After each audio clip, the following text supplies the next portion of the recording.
Hello, my name is George Rojas, and I am currently in the master's program in occupational therapy at Kaiser University in the Fort Lauderdale campus. And the purpose of today's video is to demonstrate two different handbooks for different skilled nursing facilities and comparing and contrasting their policies and procedures that they have with maintaining safety within their own facilities, and how an occupational therapist can play a role in maintaining such safety procedures of the facilities. Two different handbooks were found for residential care centers. The first one is Snyder Village, and the second one is Covenant Care, which I'll show you what they look like within this video. Snyder Village's handbook begins by stating emergency pull cords in every apartment and cottage, located in both bathrooms and bedrooms. Pulling these cords will alert emergency assistance to the healthcare center.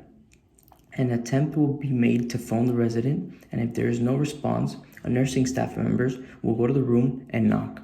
If there's also no response, then they will assess the situation and enter the room if they feel necessary with a master key, and then they will dial emergency services if needed.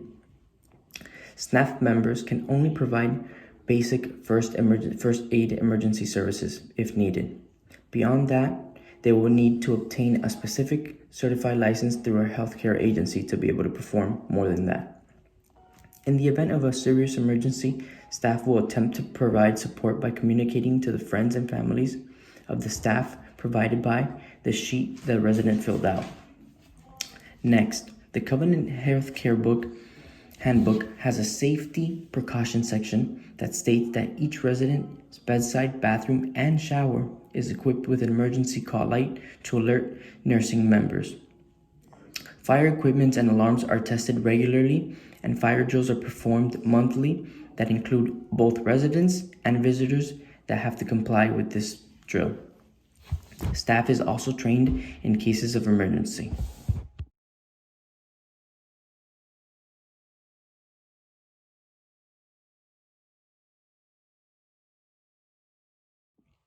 Well, what is the role of an occupational therapist in maintaining safety procedures at Snyder Village and at Covenant Care? Well, it's very similar. Now, at Snyder Village, this includes complying with a first aid basic training, of course. The therapist should also familiarize themselves when to pull an emergency cord and when to call 911.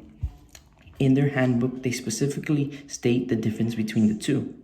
Now, according to Snyder Village, call 911 in a life-threatening medical emergency includes nausea or vomiting associated with chest heaviness or pressure, chest pain, arm and shoulder pain, shortness of breath, profuse sweating with symptoms of nausea or chest pain, collapse with no response or breathing, severe headache, blurred vision, and slurred speech.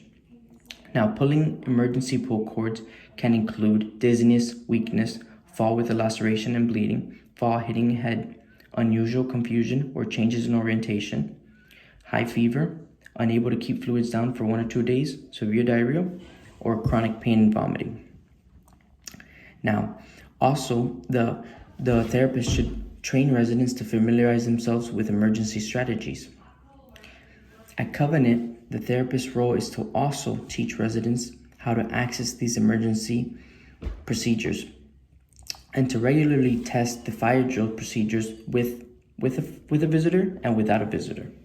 So both of their safety procedures are fairly similar, and an occupational therapist can be providing therapy at any time, and it is critical that the therapist know what to do and the client recognize what to do.